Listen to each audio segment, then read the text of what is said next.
Good evening, everyone. It is 5 o'clock, January 31st, and I'll call this workshop to order. First of all, thank you to the public that is here in attendance for joining us this evening. This would be a great opportunity to silence all cell phones. Trying to do it. I was trying. Thanks for the reminder, Diane. I was trying.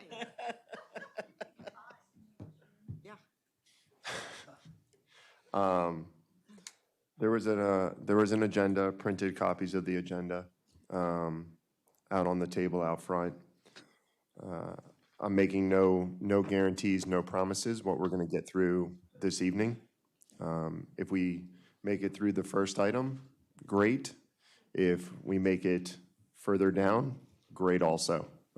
So task force and council members, this is what I had envisioned thinking about what we would be able to accomplish this evening. We're going to take a look at some of the engineering reports. In fact, all of them. I believe I have 3 copies of 3 different, or I have copies of 3 different engineering reports that have been done over the period of time.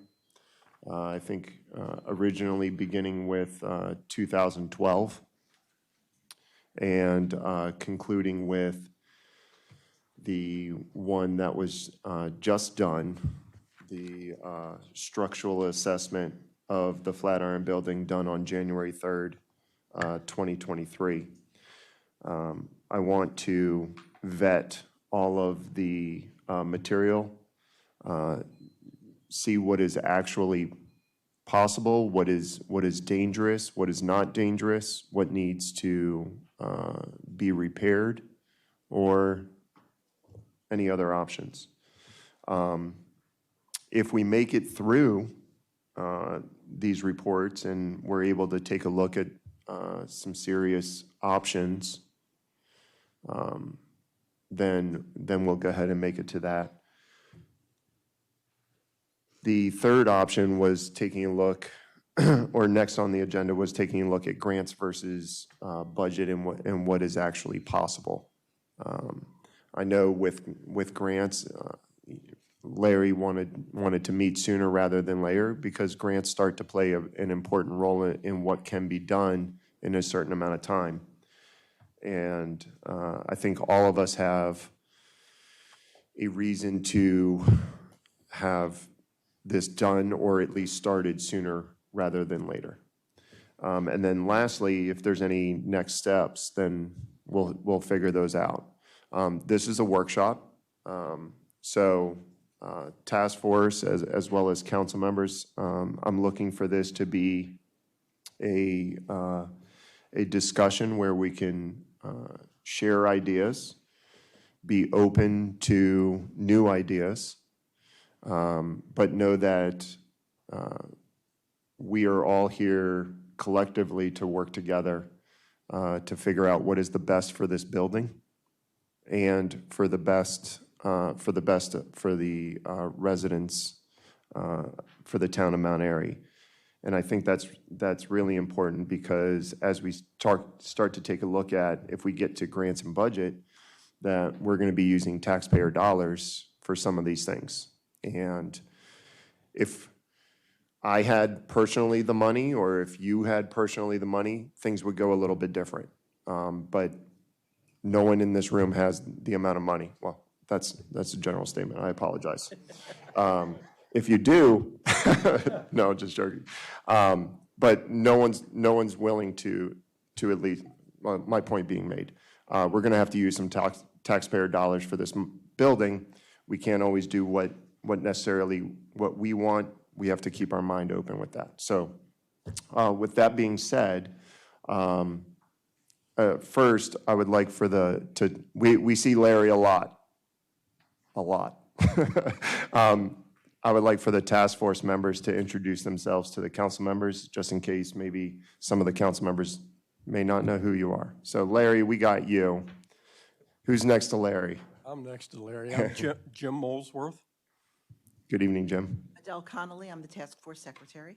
Good evening. Diane Linton, Task Force Treasurer. Awesome, fantastic. And thank you to the entire task force for all of the work that you have been doing so far in the amount of money that's been raised, and we appreciate all of your efforts. Just know that goes wholeheartedly. So the first assessment that I would actually like to take a look at, can we pull the 2012 assessment up? And I don't think I was, I don't believe I was part of the council. This was, I think, before my time even. But this was a structural assessment. Barney, I don't want to put you on the spot. If you remember this assessment at all? Yep. Okay. And reading through it earlier this afternoon, taking a look at it, they did not, is it correct, like they did not go into cuts of blocking or foundation. This was more of another, again, of a visual assessment of what they see and what could be concluded from what is visually seen right in front of them. Correct. Okay, perfect. So I don't know if the task force members have seen this assessment, or if you're familiar with it when it was done back in 2012. If we could just hold there for a second, please, I appreciate it. And I do reading to third graders all the time. You're gonna have to read by yourself. So I'll just give everyone a moment if you would just peruse 1 through 8, please.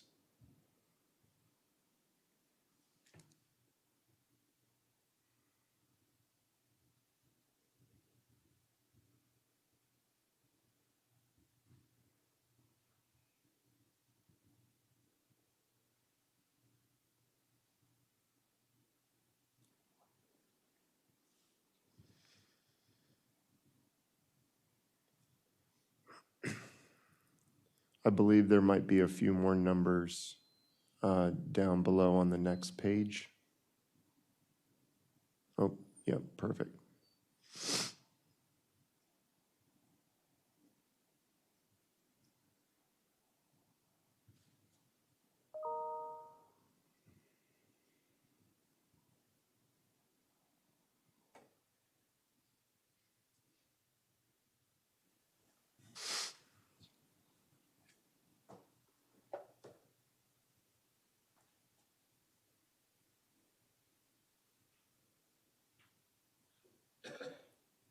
If we can just scroll down just a little bit more, please. Hold right there. Oh, go back up to number 1 for me. Thank you.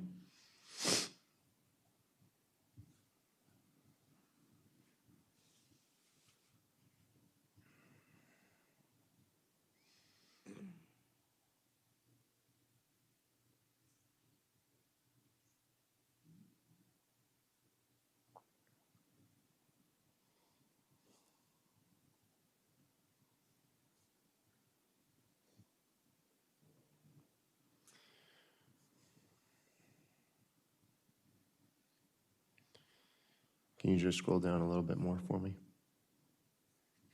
Oh, that takes us to the next page. All right, I'm fine with that. I don't think any of that surprises anybody from some of the things. I think even the report that was recently done goes into the same sort of details, talking about waterproofing, some water damage in some of the foundations, and the deterioration of the 2x6s or even the 2x4s, the deflection in the floors, and then it mentioned some of the roofing things. Has any of the task force members seen this, or do you guys have any comments from what you've seen? We have, I mean, no particular comments at this time, other than we've already discussed with the town council when this initially came out. I mean, our position is this report, just like the other reports, really focuses on three primary problems with the building, which are the brickwork and parging, the framing and the roofing, and then the foundation with the various options for either replacing or repairing the foundation. So the CEI report was, of course, the first initial salvo in that, and then the subsequent reports just gave greater detail. Right. I would agree with that. Can you, Barney, can you head over to, or John, I believe, can you go to the, yep, Adobe? I believe I have, can you scroll to the top? What was that title called? Oh, this was the Silman survey that the task force had done. And so I don't know if the council members have taken a look at this. The Silman presentation, or the Silman report, talks about exactly what number one is talking about, and I think that's what the task force, and I think, Larry, you and I sort of had a eye to eye about this walkway sort of deal. I think Silman gives three different options, if I recall off the top of my head, about the pedestrian walkway and whether that was feasible or not. Any comments or? Yeah, basically in the Silman report, when we met with them, the pedestrian walkway was a consideration. It still is as one of the proposed options. And so that, in line with the work done by Albrecht, we wanted to examine the feasibility of that pedestrian walkway. The Silman report, in my opinion, basically recaps recommendations that Albrecht found, not just in the walkway, but basically resolving the issue with the eastern wall that's buried underneath Park Avenue. Okay. And the means to either restore it or shore it up, take away lateral loads. And simply what Silman is saying, and I think Albrecht essentially said the same, is that a pedestrian walkway is possible, but there's lateral load configurations you have to take into consideration in doing that when shoring up or repairing the wall, which would include things like tiebacks, other sorts of structural improvements. These get into maybe later discussions on any type of infrastructure that the town of Mount Airy wants to do in conjunction with the building that would require excavation anyway. So for example, behind that wall, we could or would excavate, not necessarily just to resolve the issues with the wall, but handle any type of infrastructure requirements for water piping or gas at that same time. And then I think the Silman report, I think also the Albrecht report, talks about variations to reduce those lateral loads, things like geofoam, which is really interesting, which is a lightweight composite material. It's not heavy soil, to protect structures just like these. So you could excavate, waterproof, shore up the wall, interior or exterior, and then instead of backfilling it with dirt and rubble, you could backfill it with geofoam to a certain extent that would reduce that lateral load. Okay. So the Silman report basically recaps not necessarily the walkway, but very similar, the repair and replacement of the foundation wall, and then also makes recommendations for momentum framing or a shear wall, for example. If an elevator is chosen to go into the building, that elevator shaft could in fact be used as a shear wall to help prevent lateral loads. So again, it just opens up the door for other options and possibilities in the repair. Okay. All right. Thank you for those comments. Any council members have any comments so far? I do have one, one comment, thank you.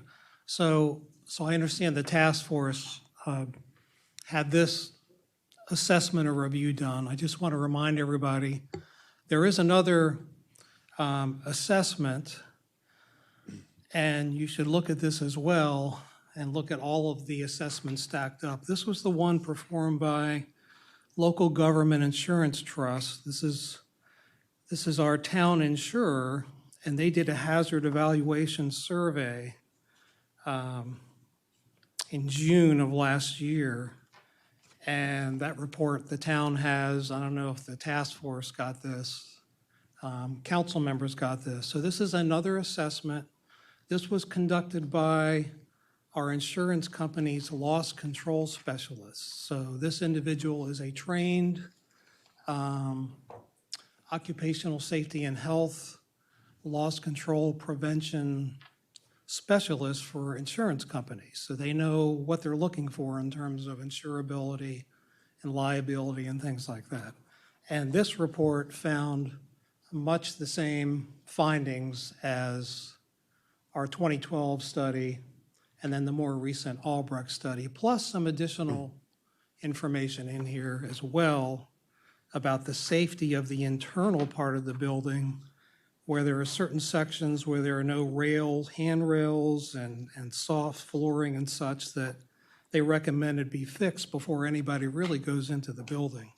And then they made their last recommendation was, because of the 3-foot sidewalk adjacent to moving traffic, that sidewalk was also damaged and broken and deteriorated and should be repaired in a timely manner. So there are a lot of recommendations in here from our insurance company that says you ought to make these fixes. And again, we haven't moved on any of these recommendations either. So that's another assessment. Thank you. Thank you. Councilmember Munder, did you have any? I'm just going to make a quick observation that it's pretty interesting that from 2012 to now, all the engineering reports seem to be finding the same issues, concerns, and over time too. So it's just everybody's identifying the same fixes and the same concerns, no matter if it's the insurance, Silman, the CEI, or the Albrecht. So I just find it very interesting on that part. Thank you. All right, thank you. Did you have any comments so far or no? I do. That was awkward. Sorry, I'm typing notes, by the way. Sorry, you keep forgetting me. That's why I wasn't sure if you were going to come to me. So I get what, with all due respect, what the other council members are saying. If somebody on staff could send me that thing from last June, I'd love to have a copy of that from Legit. We know that, we've discussed it, we've hashed it out. Okay, so they're all saying the same thing, but I believe we're here to do something about it, right? Am I right? All these citizens want to do something about that. So with all due respect, I understand. They said it in 2012. I think we've gone over that a couple times in some of your presentations, if I'm not mistaken. So let's do something about it, right? We're here to do something about that. So I get it. They're all saying that. They've all said that. We know that. This building's been talked about for 30 years, but we got to a point where we're doing something about it now. So I would say let's see what they have to say to move forward and save this building. Am I right? Is that why we're here? Thank you. Go ahead, please. I'd like for once someone to applaud me from the audience, okay? Just saying. If I Sure. can make a point. Sure. Yeah, I think you're correct. The committee acknowledges and recognizes that there is a laundry list of repairs and issues to fix with the building. But none of these are condemnable. They're all fixable. And all of these reports propose a variety of options to actually do this. One of the perhaps biggest things I think that this committee is really enjoining the town council to rally around is not to make these fixes in a haphazard manner, just to identify them and fix, and identify and fix, but to bring to the table some subject matter expertise, some funding opportunities and expertise, some allies that have experience in these sorts of historic restorations surrounding community development, and let's come up with a strategic plan that's well orchestrated and that would survive a trajectory of a couple of budget cycles, a couple of municipal bond cycles, a variety of grant cycles. So we actually minimize the cost to the town dollars on resolving or remedying this property. I mean, we've said before, even to tear the building down is still a proposal with 100% town taxpayer dollars. And then to resolve the vacant lot is still a remedy with 100% of town taxpayer dollars. To fix Park Avenue, which is one of the recommendations that is made, aside from the problems with the building, but the restoration wall, or excuse me, the retaining wall on Park Avenue, is again, a remedy done with town taxpayer dollars. What we're saying is we could get more bang for the buck if we do these types of improvements in economic development in conjunction with a historic development. With this idea that, you know, a triad of funding with preservation, economic development, with subject matter experts and allies like Preservation Maryland, we could come to the table and really minimize these types of long-term expenses, particularly if we go about this in a step-by-step, you know, organized Right. fashion. Right, thank you. I think that's where we're at today. Sure. And I do want, maybe I should have explained this earlier. My purpose for going over this is not because the people in this room or the people at this table or the people that are in the task force don't know what's going on. We're on Facebook and someone might pop on and go, wait, what are they talking about? And why are they talking about that? My purpose when you try to organize a meeting is you have to imagine there's some people out there that have no clue what's going on. And just to explain why we got there, I'm not trying to delay this process any longer. I'm trying to explain purposefully to someone that has no clue what's going on. Why are they talking about the Flatiron? Okay, I see that now that there are issues. What are we going to do about it? I have no problem doing stuff about things, but I have to pretend that or imagine there's people out there in Facebook or on TV watching this that have no clue what's going on right now. That is my only purpose for just going over. I am not trying to beat the dead horse of we all know that there are problems out there, but everybody in this room and everyone at this table and the people, the town staff, all know what's going on. There may be somebody out there that has no clue what's going on. That's my only purpose. I'm not trying to demoralize this process or the engineering reports or anything like that. I'm just trying to make sure that everybody is informed as best as possible. So. And by the way, he said what I meant to say. What he said was what I meant to say, but he just says it more eloquently. Okay. Council President? Sure. Comment. And by no means is this, I'm here to be open-minded, and I've been doing a lot of research really since late last summer. I've attended task force meetings. I've talked to town staff numerous times. I've talked to prominent business leaders in the town several times, really collecting information.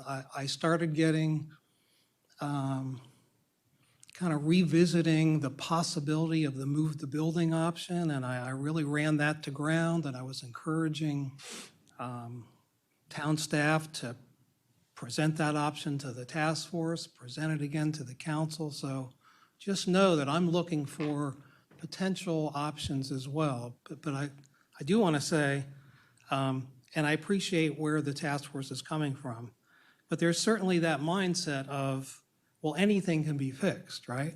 Anything can be repaired. If cost is no object, if time is no object, everything can be fixed. So I get that, but you have to take that realistically with a grain of salt. Another quick comment, you mentioned that even the demolition option requires full taxpayer dollars, and I don't believe that's factually correct, because I talked with town staff and they said there are grants out there to assist with demolition of buildings. So there are resources out there perhaps for all options. So I just want to clarify alternative points that I've received that may not be, maybe you're not aware of that. Thank you. All right. We've all we're not going to go through this 150-page document. We've all hopefully perused it to your own responsibility. I'm not going to hold anyone accountable, but the fact that we got this, paid for it, hopefully you all have really taken a look at what is in the engineering report. Once again, saying the majority of the top things, the problems there. John, what did you, can you pull up the, that one slide that you had there, the survey results? So this is coming from the 2020 survey, I believe, Councilmember Demoter. These were just some of the issues. The reason that I just wanted to show this has to do with the first point, the second point, and the fourth point. I believe those three have to do with, or could be not resolved, but could impact some of those three options. So the lack of commercial growth and improvements in downtown district, traffic safety on Main Street, as well as the overall strength of Mount Airy's commercial district economy. I believe that last one has had some potential in being resolved with the opening of the brewery. We now see people, you see cars, you see people walking, the lights are on. I think a lot of those are great options with the brewery coming downtown. I love to see it. I think it also slows down traffic as well, because now you have to pay attention. Now we got to figure out, like, making sure people don't cross the street crazy. But I think then talking about point number one, the lack of commercial growth, as well as traffic safety on Main Street, I think really allude to looking at the Flatiron and how we can try to resolve some of those other points there. That was the only reason that I had pointed this out. The survey talks about many other numerous issues, I'm aware, but because we're talking about the Flatiron tonight, this is what I wanted to. If you maybe skipped over this slide because you weren't thinking of the Flatiron, maybe now you will a little bit. So that was the only real purpose that I had brought that up. Okay, I'm okay taking a look at options. I'm good with assessments if the task force is good with assessments as well. So I'll let you guys present what you think is feasible, or what you imagine. Yeah, thank you very much. You're welcome. Could I approach the bench? You can approach wherever you want. So I guess first I'd like to say that all of these are just options. I don't know that the committee has committed to one option versus another. There has been talk about restoration in place versus moving the building. Those in the end would probably be decisions for the county council. Can I just pause you really quick? Do we have a handheld? Because some people online are probably yelling at me.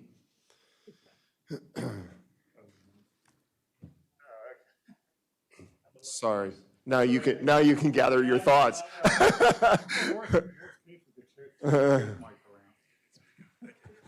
That could better? I just Yeah, want it online, great. or TV. Sure, no, that makes sense. Yeah. So as we discuss some options, I just want to make it clear that these are not the only options to be proposed. And in fact, steps moving forward, which we could talk about later, would incorporate decision trees on when and where and to what benefit we would make certain option selections. But what the committee really wanted to present to the town and the citizens of the town is kind of a vision plan for what this area could really be utilized for, notwithstanding the building itself, but the surrounding economic development. So one of the first and probably the most practical, in my personal opinion, is restoration in place. I mean, there has been discussions about the building being close to Main Street and the existing sidewalk that's being utilized posing pedestrian safety risk. I don't negate that in any way, other than that the position of the committee has made clear that the building and historic buildings like this on Main Street actually pose a traffic calming effect to a lot of downtown areas. We don't propose to save the sidewalk in front of the building. In fact, the development around it would actually remedy that pedestrian traffic. And that was one of the options with the pedestrian throughway through the lower level. But in a nutshell, I mean, in this model, this working model, what we have is kind of a scale replica of the Flatiron. And all this is the current asphalt between the Flatiron and Conchetta's right here, which is on this gray footprint. And currently, the ridge landscape runs at an angle halfway bearing that wall. What was there at one point was all Fritz Luba's, the old jail cells for Mount Airy, the old Butler apartments that used to exist, and were all torn down in the 40s and the 50s. But all this could be cleared away, and that could be done in conjunction with the excavation behind the building on Main Street. So one of the first proposals really just for restoring the building in place would be to excavate behind the building, remedy the issues with the foundation wall, do that in conjunction with the other repairs that are recommended when we bring a preservation architect on board to kind of meet whatever standards the town wants for the utilization of the building. But then the development around the building could begin, which would really be a level terraced area on the back with main access at the second floor level from behind. Currently, the unused shoulder of Park Avenue that runs down Park Avenue right to Main Street here really takes up technically about this much footprint. This is currently that small triangular area that we see now in front of the Flatiron. But to take that away and to develop that, all that could expand this sort of footprint and have pedestrian access here. A crosswalk could be developed here, if not back here as well. And then really it would be a series of development options for a terraced dining, outdoor community space patio here. The grade on Main Street runs about 6%. So that's about a 6-foot difference in this 100-foot span between Conchetta's and the Flatiron. And that could be proposed, to be remedied in a number of ways. We just picked a series of stepped patio options with a sidewalk ramp up to the Flatiron. Again, when we talk about funding and grants as my initial proposal, that's the purpose for some sort of decorative retaining wall that could be incorporated into this design. I mean, there are NEA grants up to $100,000 that focus on our town, our community, historic importance developed around historic buildings. These are options to help offset certain costs that we should capitalize on. So this is really just one option as is. Now, in this configuration, we had originally proposed, because it was proposed we wanted walkability on this side of the street. A year ago, that was town council's verbiage in this development, to get walkability on that side of the street. And so to prevent pedestrians from walking on the sidewalk, they could just walk this way up. There would be an entrance on this side and come out on this side, and then up on this corner would basically be an accessible crosswalk. So that is one option with the pedestrian throughway on the bottom level of the Flatiron. The other is really this option. Okay. I could bring this up.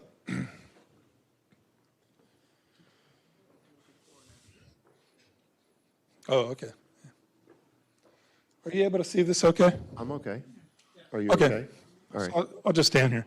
that's fine. So So basically, the town engineer did a series of CAD drawings, and then I basically got my scissors out, so. But these are basically the town engineer's CAD drawings with just a different configuration than the model, which shows the Flatiron here. And rather than a pedestrian throughway, we just put an access door on that side. So when we're thinking, which is a different discussion, I'm assuming we might be able to get to, on usage of the building, this could be commercially accessed from both sides, particularly from the patio plaza side. So as people meet here for dining or whatever options, they could commercially access this door. Like other buildings, this could be a commercial lease space, for example, for ice cream or food or any number of businesses. This development here on this side and in the back remains the same as I discussed on the model. It could be excavated. We then build a terrace that's flat and accessible with pedestrian step down here.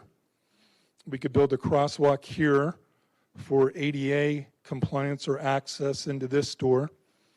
Otherwise, in this footprint here, we actually have available street parking where we move the patio back. The patio wouldn't be as wide, the patio wouldn't be as you see it on the model. But we might be able to fit a few parking spaces. I didn't have standardized parking spaces, but this I'm proposing, we could probably fit a few parking spaces here. This would be a sidewalk, the existing sidewalk that exists currently.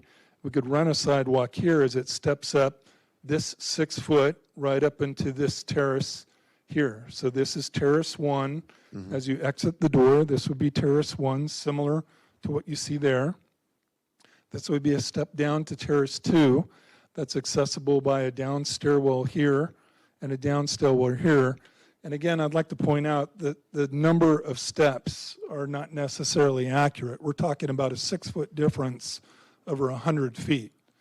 In reality, to divide that space into 2 or 3 terraces, we would really just be talking a height difference, in my opinion, of 3 feet, 2 to 3 feet. So, and then again, all this would be stepped down to street level here so pedestrians could continue. And then in conjunction with the retaining wall that we talked about, this could actually be a retaining wall and be utilized as a pedestrian access ramp that goes up the back. And the ramp does not need to get way up to Park Avenue. It just needs to get to the second floor of the Flatiron, which is 9 feet 4 inches. And so this ramp could serve as both a retaining wall and a decorative art piece here in front facing the terrace. And then in my configuration here, the ramp could come up and then turn so it borders this second floor terrace and exits right here. So people could walk here, they could cross, they could enter the building here, they could walk down the ramp here, they could access down this way, through the door, and down. Okay. Now, these options, again, are focused on keeping the building in place. I think Albrecht pointed out in the cost options, the tunnel concept alone, in their estimation, was an additional $100,000, which may be a remedy. I mean, the position, again, of the committee, which we've said many times before, we want to save the building. We want to save the building, the historicity of the building as a centerpiece of Mount Airy. The Flatiron stood as a sentinel of this town for 120 years. Mount Airy just made the top 10 cities in Maryland. And what picture did they just put on the Carroll County Times? The Flatiron. I mean, this building has a lot of importance, I think, to the state of Maryland, not just the town of Mount Airy. So it behooves us, I think, to do our best to try to preserve it and incorporate it as one of these features you just highlighted in an economic redevelopment of downtown. So if we could do that by preserving the building in place, that is probably the most cost efficient, most cost economical, most beneficial in terms of funding and capacity and construction. But there are other options. That cost would up it if we had to put a pedestrian throughway, but if that's what we have to do to save the building, I think the committee would support that. in line with moving the building. If the only way to save the building is to move the building, which is another option I'll show you in a minute, the committee would be behind that. But again, these are other decisions, I think, that would be voted on based on efficiency and cost and budgeting and these sorts of considerations. Okay. So just bear with me a moment here as I put this down. This is the mayor's car, by the way.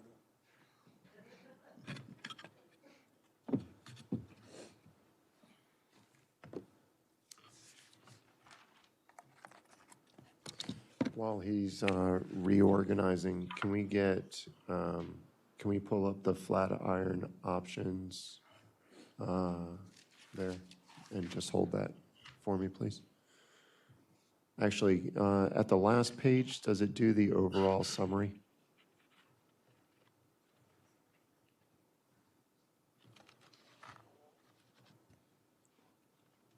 Scroll down one more. There, There it is. hold there.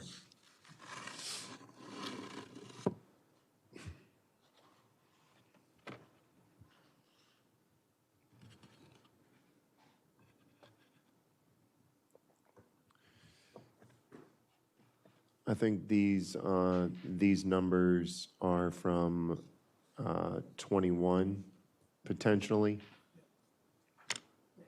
I think they've been updated multiple times. But just keeping in mind when we looked at these options, just, you know, if there's stairs or elevators, and then, you know, we're not getting into, excuse me, we're not getting into the specifics of if everything is on these plats ADA accessible. We know there's additional costs to ensure accessibility for everyone. But we just want to keep our mind open for all of the options. You all set? Yeah. Okay. On that note, by the way, the last summary paragraph of the Silman report talks about ADA compatibility in light of historic renovation versus restoration. And they provide some options. I mean, for the fact that it's a historic building, there may be certain codes that can be required. An elevator may not be required. It's good news that the building has 2 stairs. The second stairwell may need not necessarily be repaired. So again, in preserving the history as much as we can of the building, there's value in this old type of architecture from 1903. And that kind of gets to the whole heart of the preservation project itself. The more that we could keep that, the more we could restore that, as opposed to renovate or redo that, I think would be to the benefit. So in this option 2, moving the building, these are in line with the town engineer's PowerPoint presentation that he had given, and using the footprint would basically be the construction of a new foundation. So rather than excavating behind the building and repairing the wall, we would actually just build an entirely new foundation footprint at a different level. Here the building sits typically right here. We would move it to a new foundation. And surprisingly, I mean, maybe not surprisingly, I'm just a layperson, but they do movements of these old buildings all the time, apparently. And it does not appear to be that big of a deal. I don't want to speak offhand, but in my discussions with Preservation Maryland and Silman and others, these things are realistic and feasible options. They basically just got through the foundation, they lift the whole thing up, they slide it over with a crane, and they put it on top. Now, in this option 2, I think, which meets some of the town council members' concerns about street parking, there could be street parking in this type of configuration. We would basically still have some sort of terraced access here on this side between the building and Conchetta's. This level would really require kind of a shorter footprint, but not impossible. And then not knowing with specificity, I guess, the town engineer's concepts once moving the building, but we still have a second floor to access, which is really the main entrance of the building. And again, the proposal would essentially be to build this type of terraced footprint behind the building after it's moved, so that people could access it directly from the back of Park Avenue. And then similar to the access ramp that's described there, any number of pedestrian access could be granted up to this second floor. The other option would just be to maybe build the veranda and leave it as it is on one side, and then access is only granted up this way and then through the back. Okay. But that in totality really is a summary of kind of three options: keeping the building in place, putting the tunnel through it, putting a commercial access door through it. I think that gets into a discussion of actual usage of the building, which we certainly want to talk to. But all of these options aren't impossible, and you could see they kind of capitalize on, in our opinion, funding that's available specifically for historic renovation of a building like this in conjunction with the surrounding development. And I think that would be beneficial to do. Again, I think it would be a strategic error to simply remedy the building without development, because then that would just lead further necessity for these types of economic development projects after the fact. So Some of the, Larry, thank you.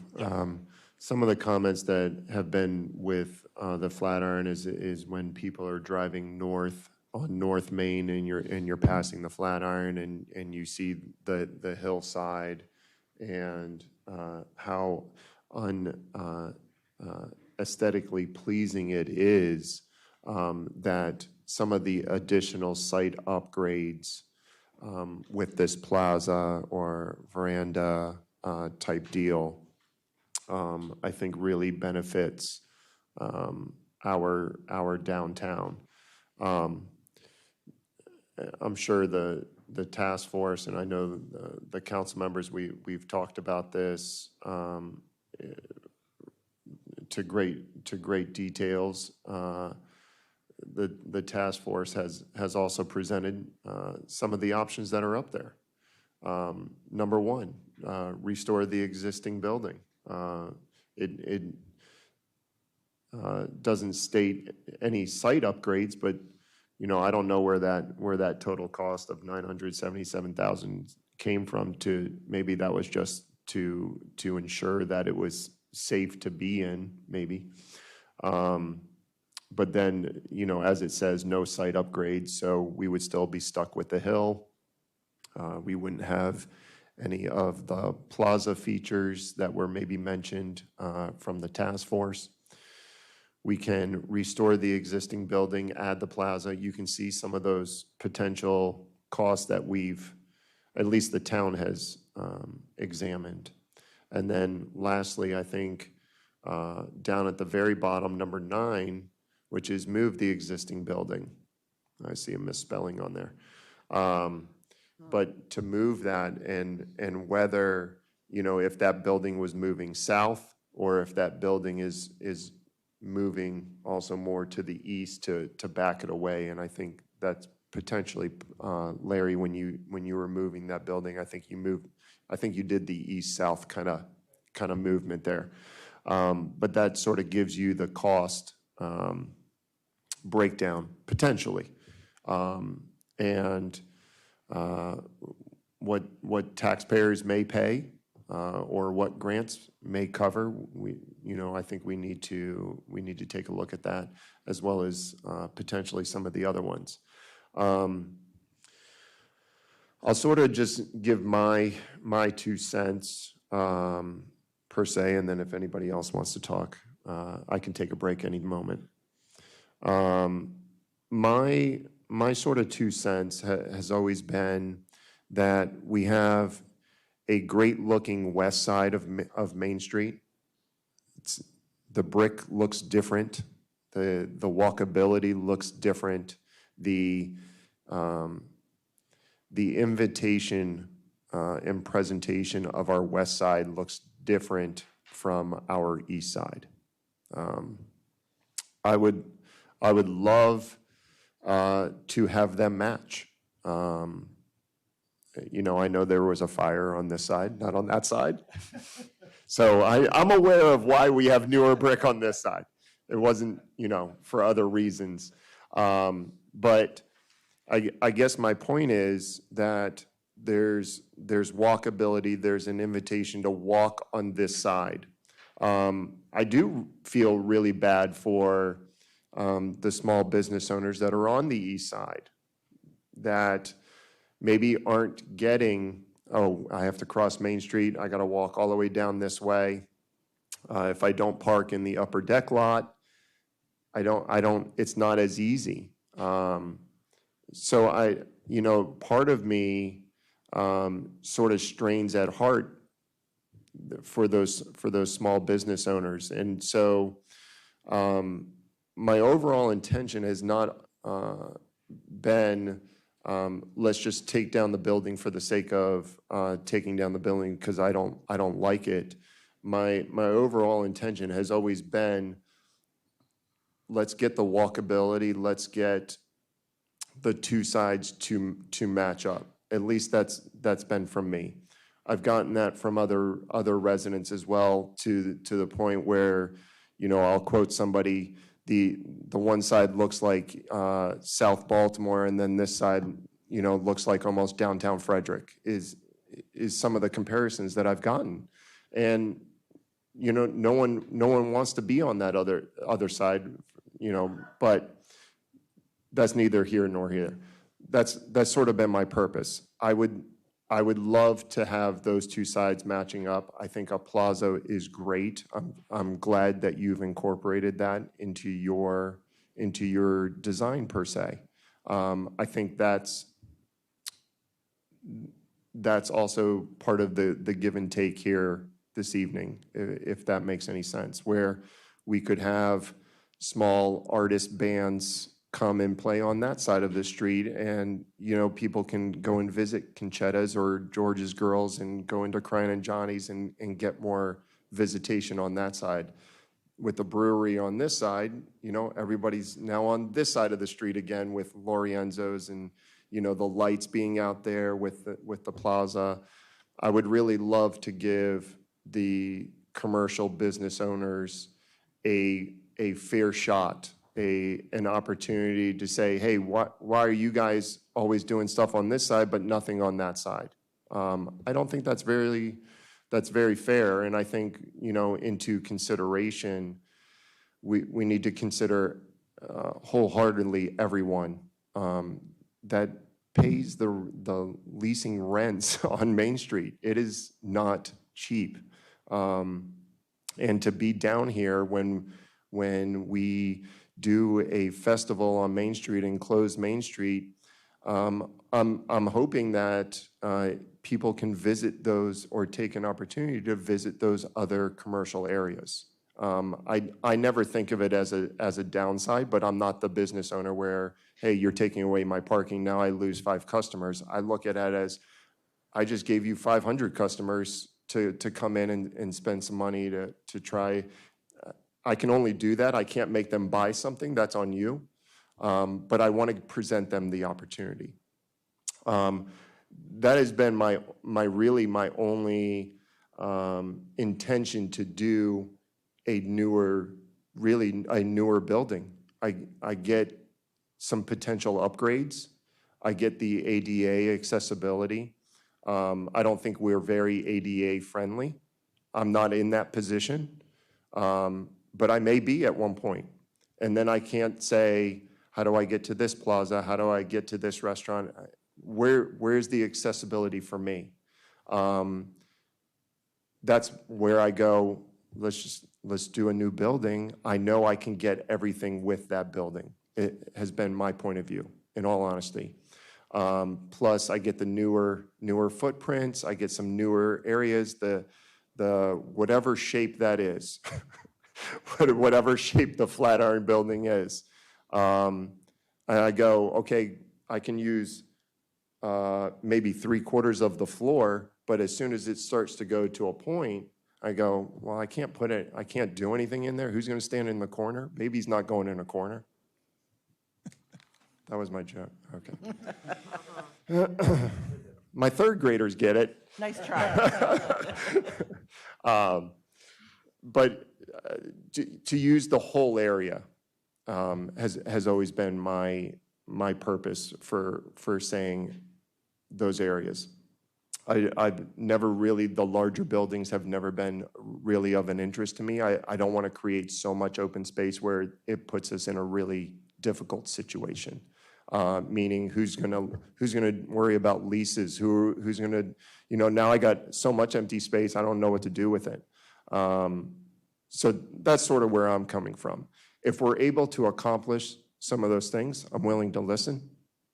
If we're willing to get foot traffic on that other side, I'm willing to listen. If we're able to get accessibility over on that side, I'm willing to listen. As far as safety goes and all of those other things, you put all of those up, I'm willing to listen. That's been the 7 years that I've been on council. That's where I've been coming from. If anybody else has any comments or concerns, now that the task force has presented their options. I'll go next, Mr. President, just to. No, I like what you've been presenting here. I agree with some of the things that Council President Poirier said. I've always been concerned with how do we get people down that side, walk past the center of town here and get them down to help out the businesses here.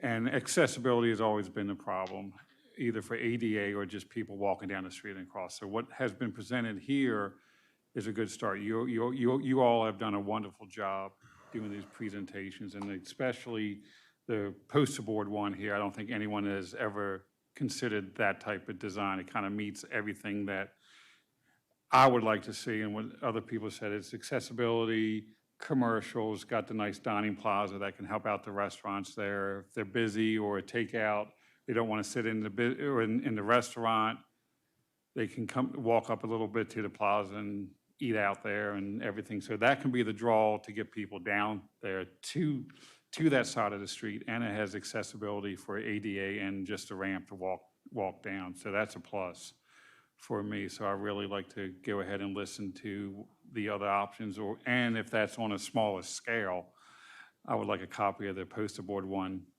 too. But no, it meets what you said, number two, it helps out with the economics, restores the existing building, improves pedestrian access, does help out the economic situation on the south end of town here, because I don't want to make it all uneven where everything is just on the north end, and then we have to start being concerned with the south end and how do we get people back. So if we're getting people to the north end now because of the brewery, we should start looking at that and getting the south end going at the same time so people can see that we're a town that's expanding and get the people down here to support our businesses. Thank you. Thank you.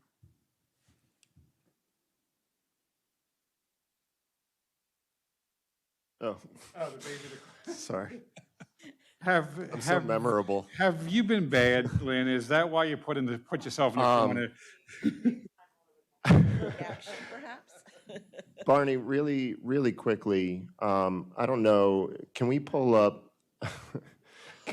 number two to see where did these 6+ parking spots come from if we just restore the existing? Was there a sketch or a picture for number two? I think it was somehow we did the parallel parking Oh, along the main street where the existing parking spots are. That doesn't say move the building, that says restore, but Park Avenue is closed. But I don't think we did parking up there. Can you slide that up? Does it talk about number two at all? Okay.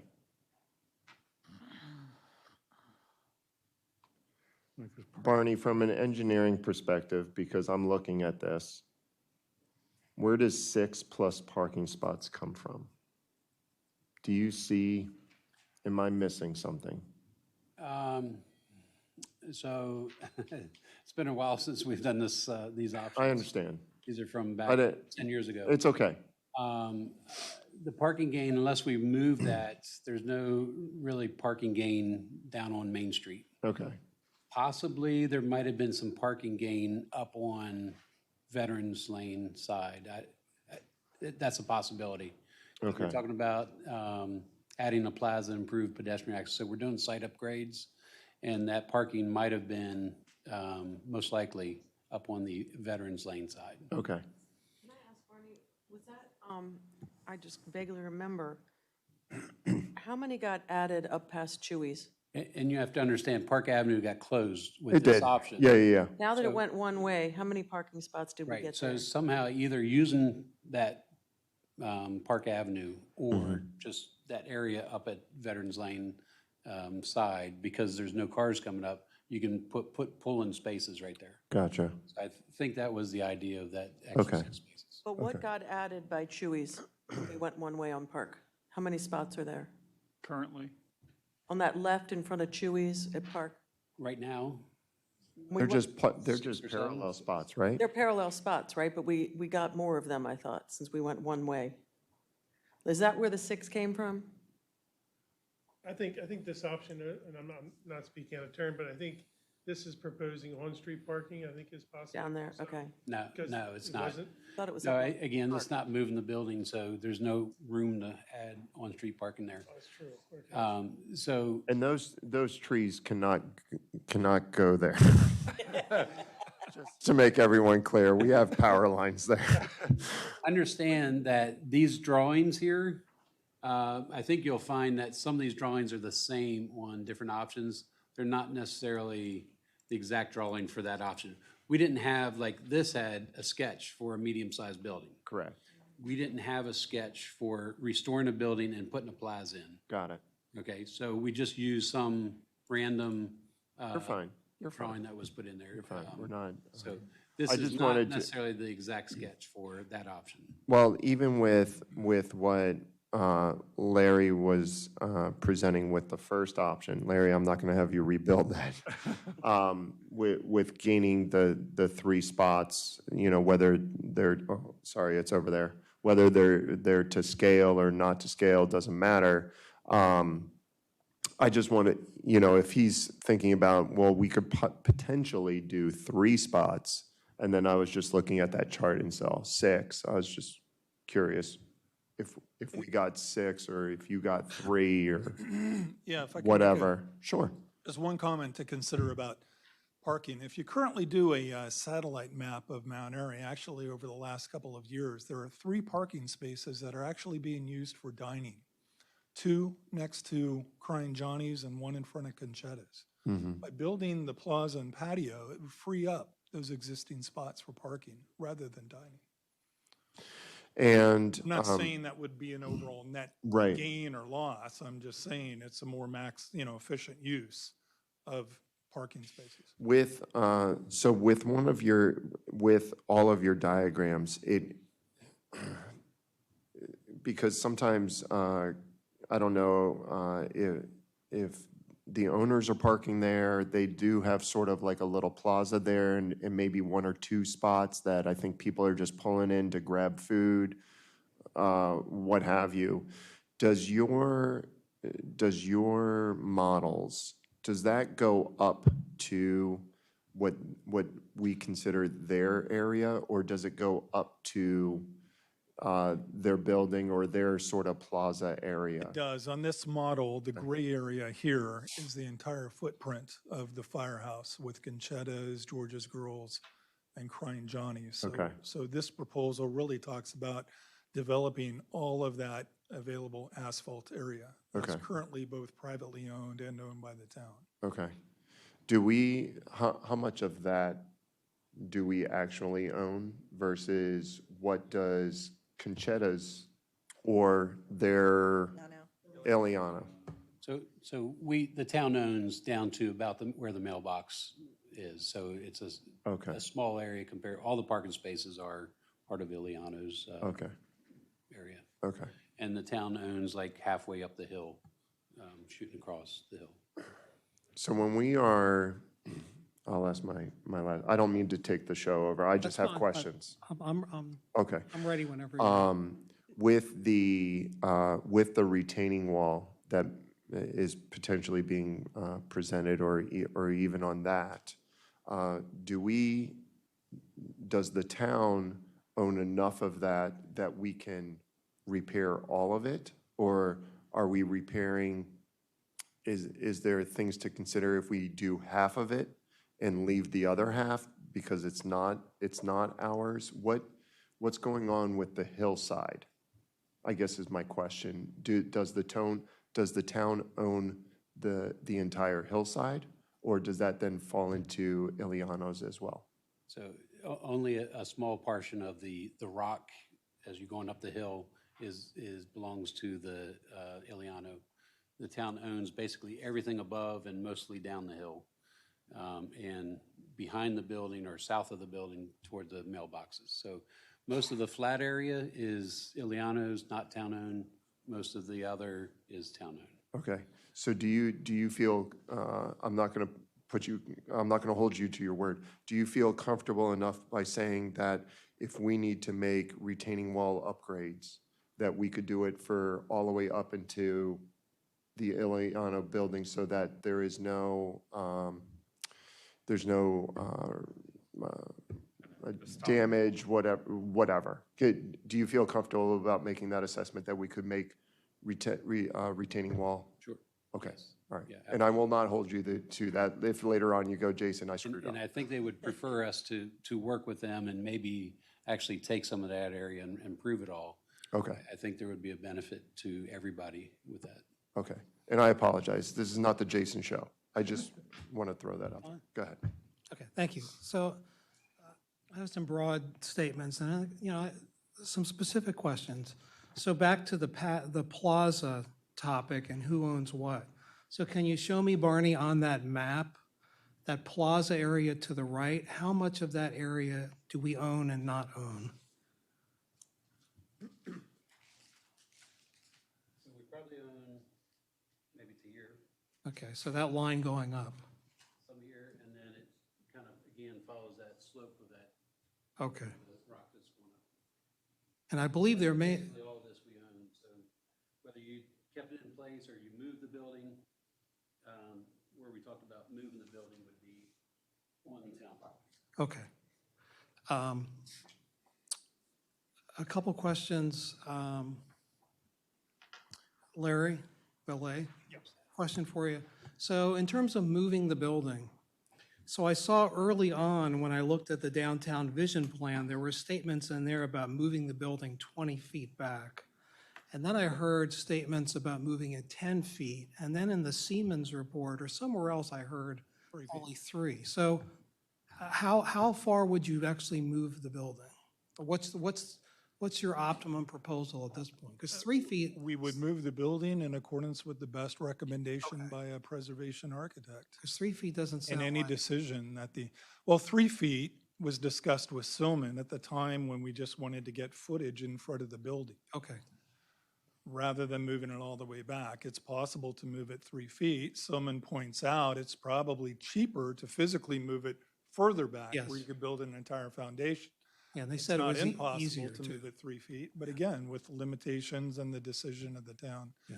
It's just another option to open up. Okay, yeah, because the Silman report said just moving it a couple feet Right. would actually be more difficult than.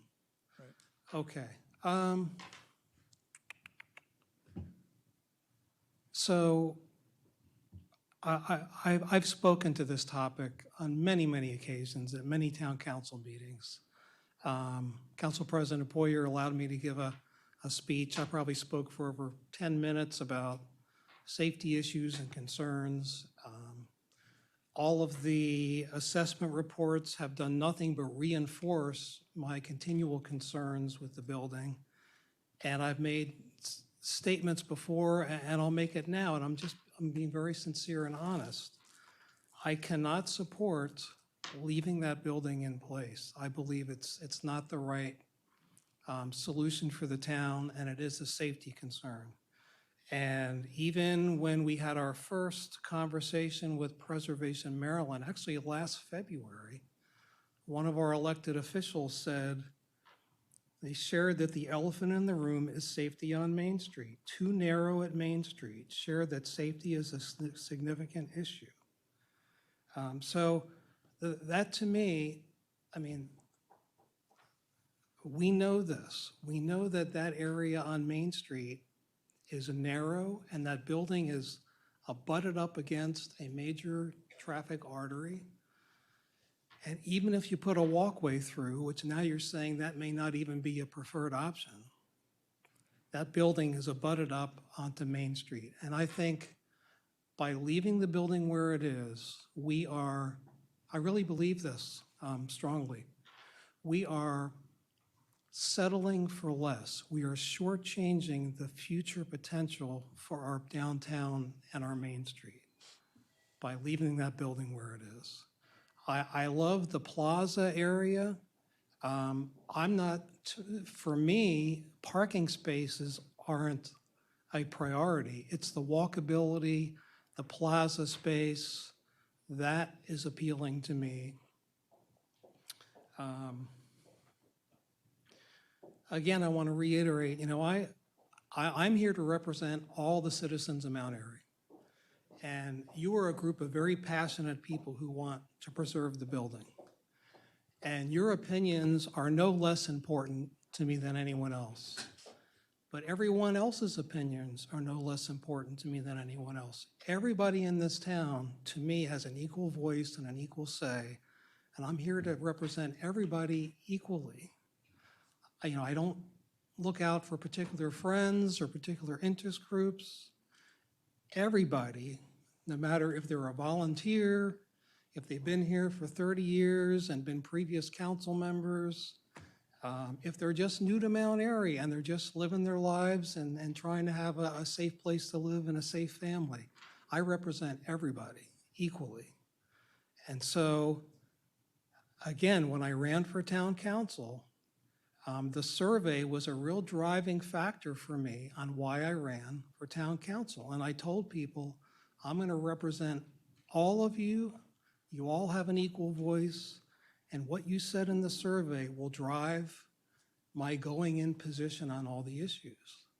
And some of you may not agree with what the survey says. I believe in what the survey says. I trust the citizens who took it. They gave us their best opinions. They sat down at their kitchen table and said, this is what I want for the town of Mount Airy. And we made a bargain with them. We said, you take this survey and we're going to listen to you and do what you said. And again, the survey results, and we probably have a slide on this, but essentially 75% of the people, when asked, if the town retains the property, how do you want your tax dollars spent on the future use of this property?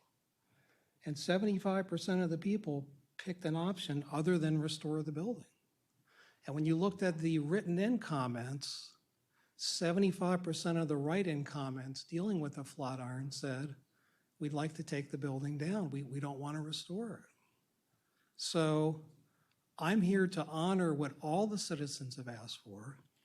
And then also, I don't want to disrespect the town's downtown vision plan. I mean, the downtown vision plan, that was a thoughtful process with heavy stakeholder involvement.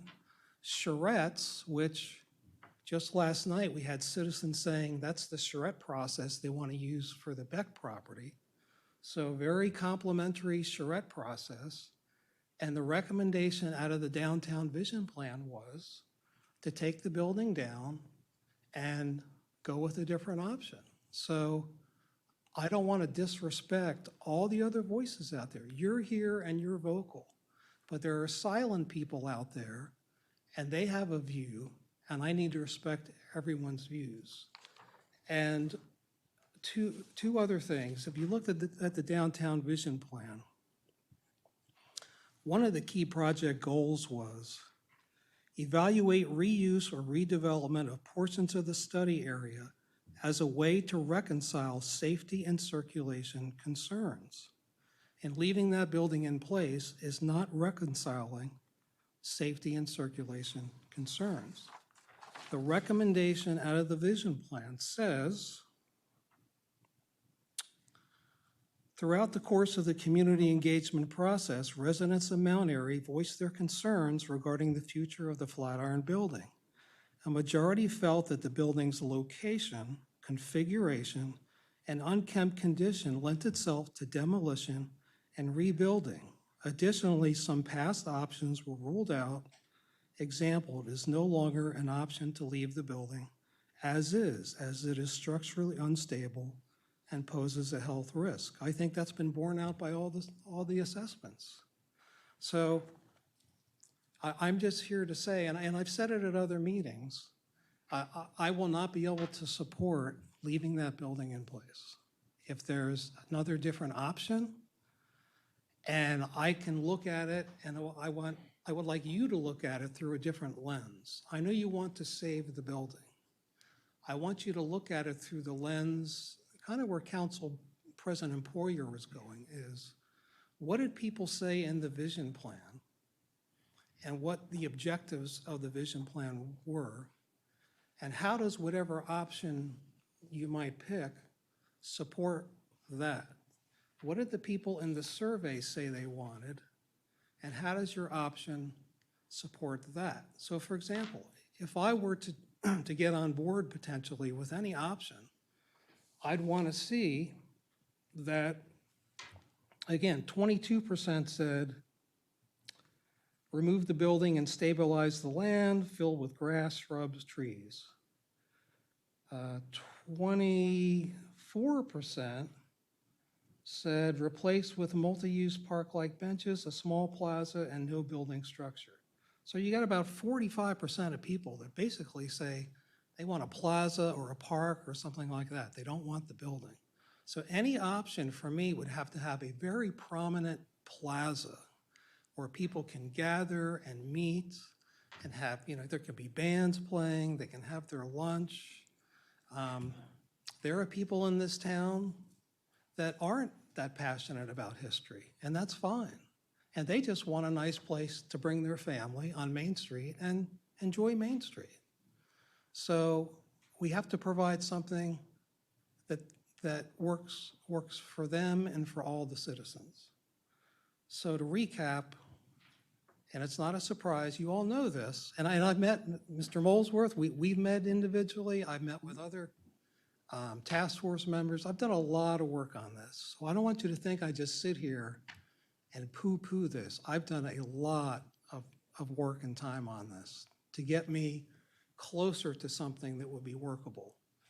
But leaving that building there, it's just not gonna work. I saw in so Barney, you had mentioned that a potential move option could cost $300,000 to $400,000, but that's without somebody really coming out and giving an estimate. In the cost estimate options presentation, I recall I was looking at it today and there was a slide in there about move the building. And I think the number you had in there was more like 720 or 750. So I think if this is a potential option, and I've asked the town to do this already at least twice, I said, why don't you go out? You shouldn't have to pay for it. It should be a gratis estimate.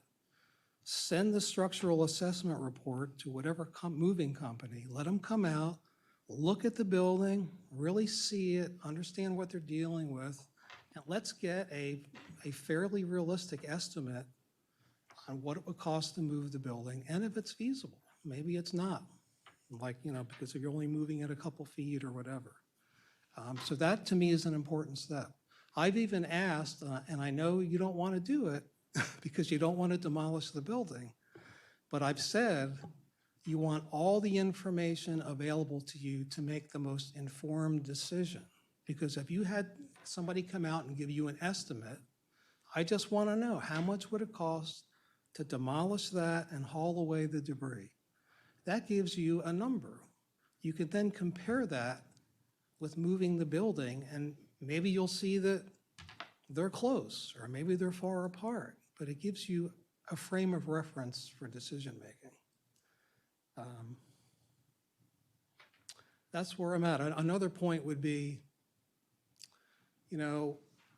town councils make decisions, and some council members come and go, right?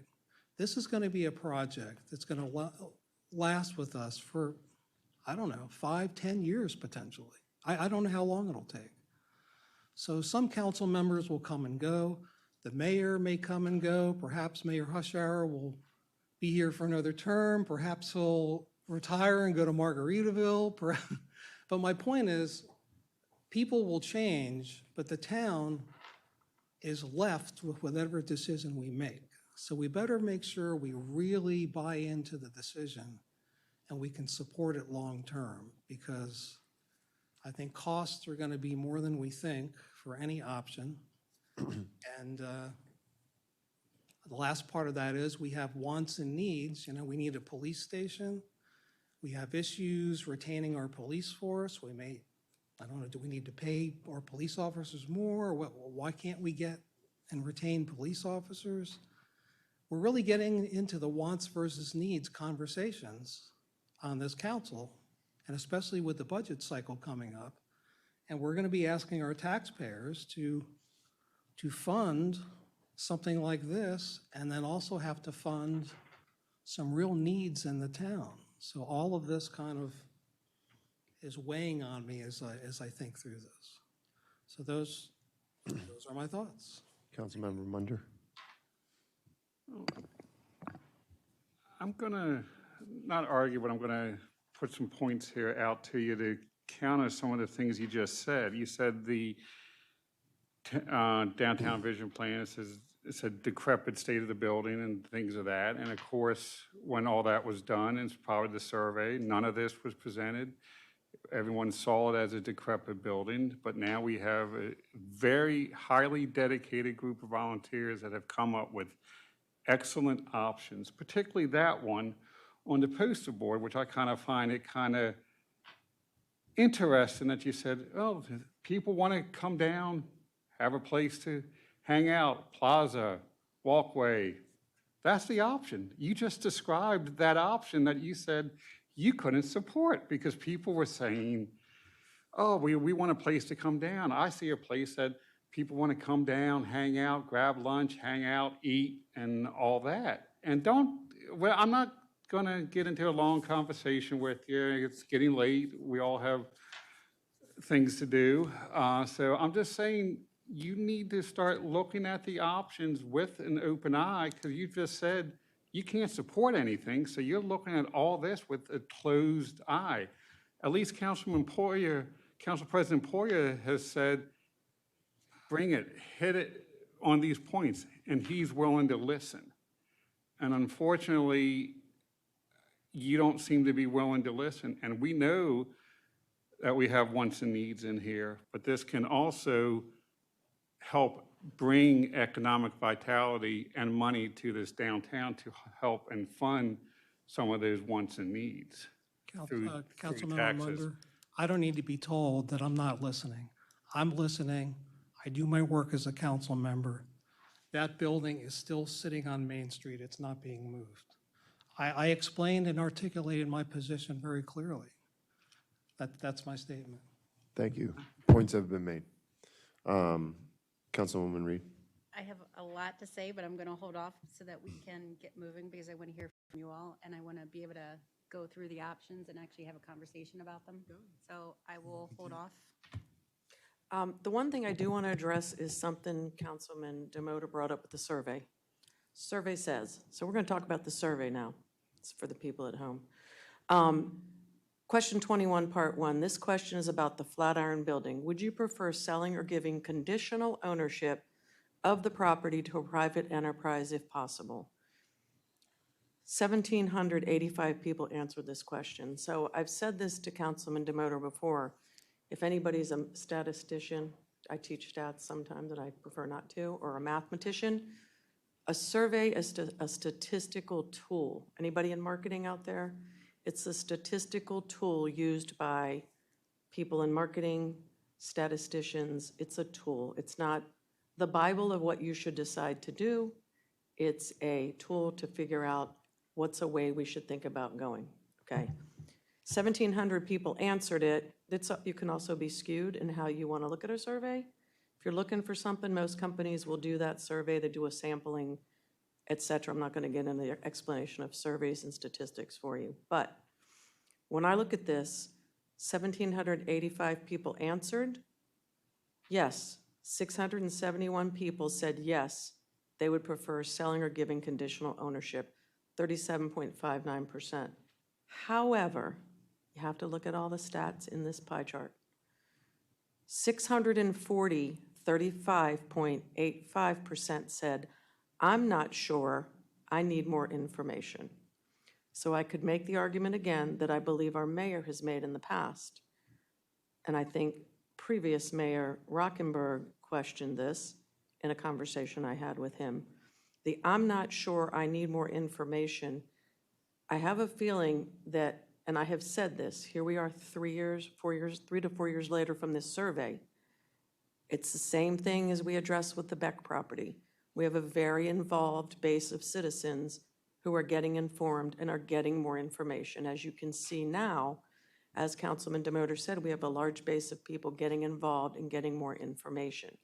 So I don't think you can say, yes, they really said they want this in a survey, when a large portion, almost the same percent, said, I need more information. I think now we have a lot more information to look at. And if we wanted to go with what citizens said 3 to 4 years ago, I think we should resurvey the citizens now. I'm not saying I want to do that, but I'm saying I think we now have more information that may have swayed their decisions. So we need to look at what are people saying now and what do people want now. I have a, Go ahead. I make a clarifying point too. Please. On the survey, yeah, the committee's been pretty firm over the last year. I mean, our position on the survey was that there was no question that presented any of these options, let alone other types of funding opportunities to offset costs to the town. That was an omission on the survey that town voters were not aware of.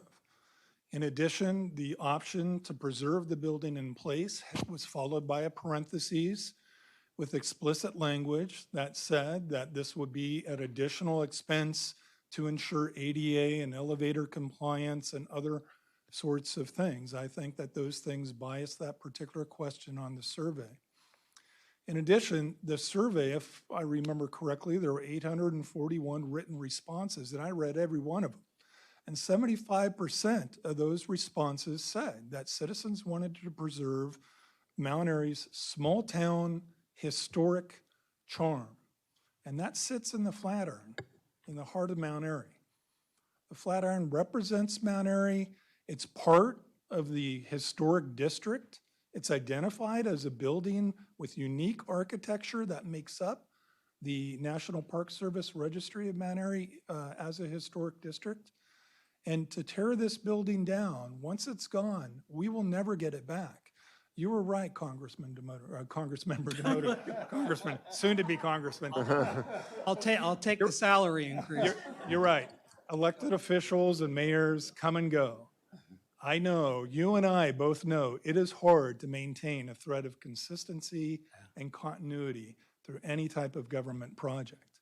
But the same could be true for tearing it down. Once that building is gone, it's never coming back. And what is left is an empty vacant lot in its place that may very well survive a decade or 2 decades undeveloped, much like the bank building, without a buyer, without available, without a plan, without an action committee that has a vision moving forward for its development. I think we have consistency and continuity. I think the committee's presented a team of dedicated citizens with subject matter expertise that has done a lot of hard work to line up allies to meet a lot of the town council's concerns about funding, about political backing, about moving forward.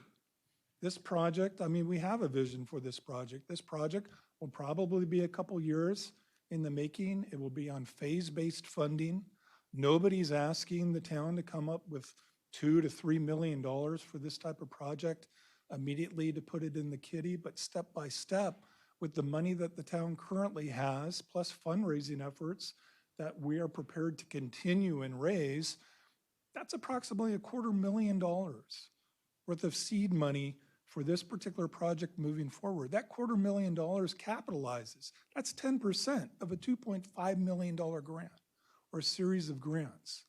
It would be a shame to exclude that or move forward without that type of vision in place and just tear it down. But Thank you. Council President, I have to give a response if you'll allow me. Can I just, can I Sure. have So, Sure. Councilwoman so Reed? just a couple of points, Larry, I was going to wait. But you talk about how, over the last year, the volunteers have come together and really focused and have shown a lot of dedication to the project, and that's commendable. But the building has sat vacant for 2 decades, and I'm having trouble understanding why, Years. no, because the police, Let her the finish. state police department, they had an office in there, right? But, other than that, what, Historical Society was there. in the basement, okay. That was still in the building. Yes, We were in the okay, building. I correct myself. vacant The for point 5 is, years. the majority of that building has been unused for a very long time. If the building meant so much to the community, why didn't the community rally sooner? So that's point 1. 2, we talk about funding. We do have $250,000 in the budget right now, but just to kind of put this in perspective for you, it took me 6 years to raise $100,000 to build the playground, which was overall a $500,000 project. The other half was through grants. But I raised what the requirement was for the match. So when we went out to the state and we got grants, whatever the match was, I contributed to, up to $100,000. What we're talking about here is over $1 million. And it took me 6 years hosting festivals and events and parties and just to get to $100,000. Like, so I want you to think about that. Like, we're talking about $1.5 million, probably more. Like, that's a lot of money to fundraise. It's just a thought. Did you have anything else? Okay. So again, you've piqued my interest. We can sit here and talk about surveys all night, and we're not, but I want to clarify a couple things. Councilmember Galletti, you used the word statistical tool. Look, we did not do a paired Wilcoxon rank sum test on every question. We purposely, when we wrote the report, never used the word statistical or significant. It's merely the number of counts of responses across the board. Let me say this other point. Each question, which was a question about a town issue, we built into each one of those questions an option that says, I don't know enough about the subject and I need to learn more. So we did that for each question. I want to point out, for all the questions that had that as an option, the Flatiron Building, the percentage of people, the number of people that said, I don't know enough about this, I need more information, was the smallest. That tells me, of all the topics, Center Street, other open-ended topical questions, people knew most about the Flatiron Building issue. So I'll say that. And then to Larry, to your point about all these comments about we love small town charm and history. Okay, that's great if you want to interpret those that way. There was a question on the survey that said, what are your most favorite attributes of living in the town of Mount Airy?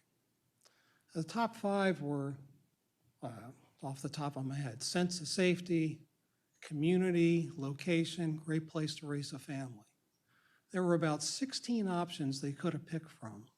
One of them was historic character. That ranked in the bottom half. So my point is, most of the people in this town, while certainly they appreciate history, their main concern is, I want a safe place to live, to raise my family, keep my property values up. Yes, I like going down to Main Street, but history isn't the most important thing to me. These other things are. So we can slice and dice the data and have conversations. Happy to do that any day of the week, twice on Sundays.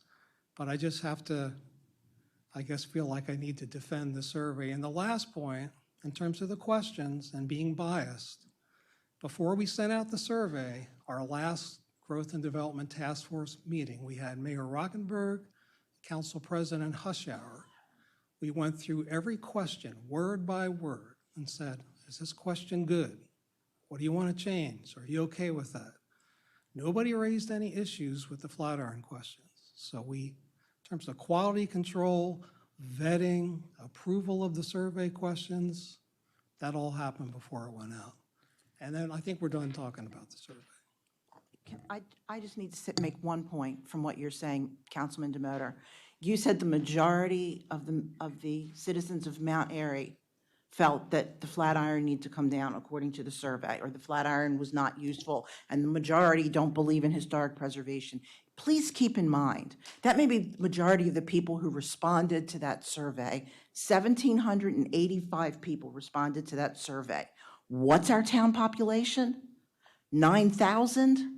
That's not the majority of our town. That's just the majority of the people who responded to that survey. So that's a big difference.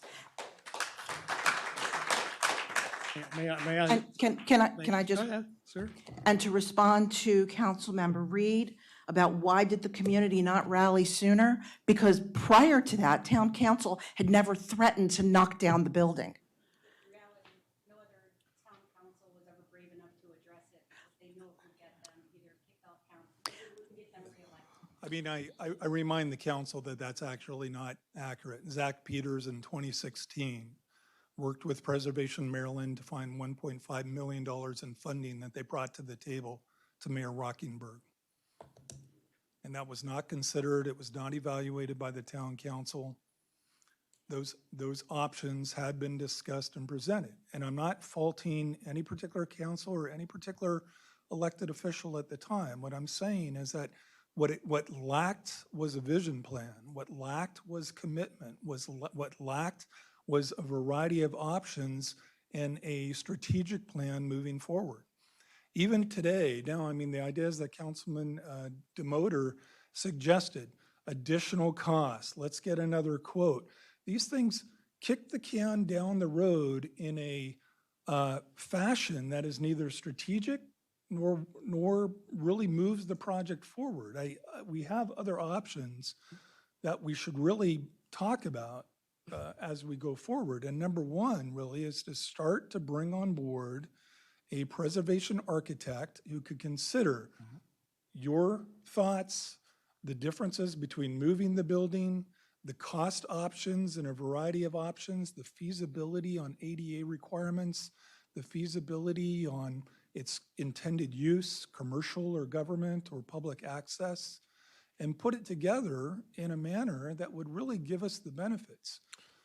So if I can, I hear your thinking, and I hear, and what is not beneficial to this process is trying to defend your own personal point of views, that's not helping this process. I don't want, I want this to be more of a dialogue and a discussion. I think we've all made our points. We have all had our opportunity. I'm not going to talk about grants versus budgets. I don't think we're there at this process. I do want to skip down to number 4, which is next steps, because I know, looking at the clock, I'm ready to go, but I don't want to leave here without knowing what would be the best intentions to move forward, to answer some of the questions that we still have, versus cost versus reality. If Councilmember Demoter made a great point. If the building can't be moved, we're not moving the building. If someone says we can't do that structurally sound, keep everything the way that it should be, we're not going to do that. We have to come up with a different idea.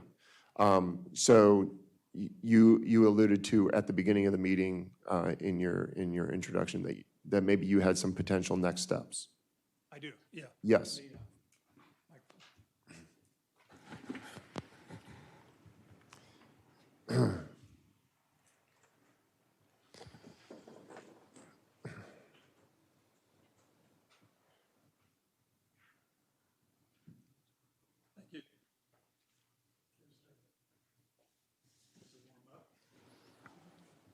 Testing, there we go. Great. So next steps, I think, go in line with our thoughts about funding and fundraising and future grants. We are, and we've suggested at the last council meeting, that there's a variety of grant opportunities that come up in 2023 that we should pursue or could pursue as we move forward that would give us funding for 2024. And if we think about this project in a phase-based funding capacity, each phase of the project could be bolstered not with just a sole town budget, but by pursuing grants as well. Here, the first step, we've already met. It's a community vision plan, which we've had for the use of the building, the development of the surrounding area. We've already accomplished the conditions assessment. We now have 4, if not 5, with the Silman report, different engineering studies. I think all of us have a good grasp on the laundry list. That's right. That, you know, on the laundry list of repairs that need to be done to the building and steps that we could do to develop it. These things have already been accomplished. What the committee suggests is the next step that needs to occur is a vote to save the building. Any further pursuits for pursuing grants, for pursuing funding, for getting other studies, I think we would just be treading water because we would not have any leverage in a grant application for a building that has already been voted to be torn down. What the committee, thank you, what the committee has been asking the town council to consider is to first vote to save the building and then let us, through a combined public-private effort in concert with Preservation Maryland, working with the town council, move forward, just take it step by step strategically to address all of these issues that we talked about. But the first step, the next step that needs to occur is a thumbs up to save this building. Then moving forward, we could decide whether to save it in place, whether to save it by moving it, to save it in conjunction with partial development, full development, retaining wall, ADA access, commercial use, government use, or public access use. But the more that we delay, it pushes us down the line again into another fiscal year budgeting process of 2024. This is why we were kind of keen in last year in trying to expedite to the best that we could the process, and that was in line with the funding and restoration report. So I think once we get a thumbs up to save the building, then we have a subject matter expert. It's the state of Maryland's preservation specialist called Preservation Maryland. They are the conduit to help communities just like us strategically plan and map out and consider all of these options and concerns that we have and strategize to find funding with us, to find expertise, subject matter expertise, preservation architects, development architects. These aren't things that the town of Mount Airy has to do independently and on their own initiative. We have allies on board to do this. Each phase of this process, once we bring somebody on board, the next phase really is to step into master planning, which is to bring a preservation architect on board to spearhead all of these concerns, to map them out, to examine the options and select an option. We could select an option in conjunction with that moving forward, and those options could all be priced out. Now there's a phase right here, the schematic design phase. I think it's fair to say that between the town council and the committee, we don't necessarily need a third party to orchestrate this design for us. We all have kind of a specific vision of what can be used, whether to move the building or keep it in place in its use. And we could save a lot of value here in this option if we, as a town and the task force committee, select that option and just tell the preservation architect, this is what we want to do with the space and the building, and then move forward from there. But we have money in the budget. We could fundraise, as we will continue to fundraise for this project.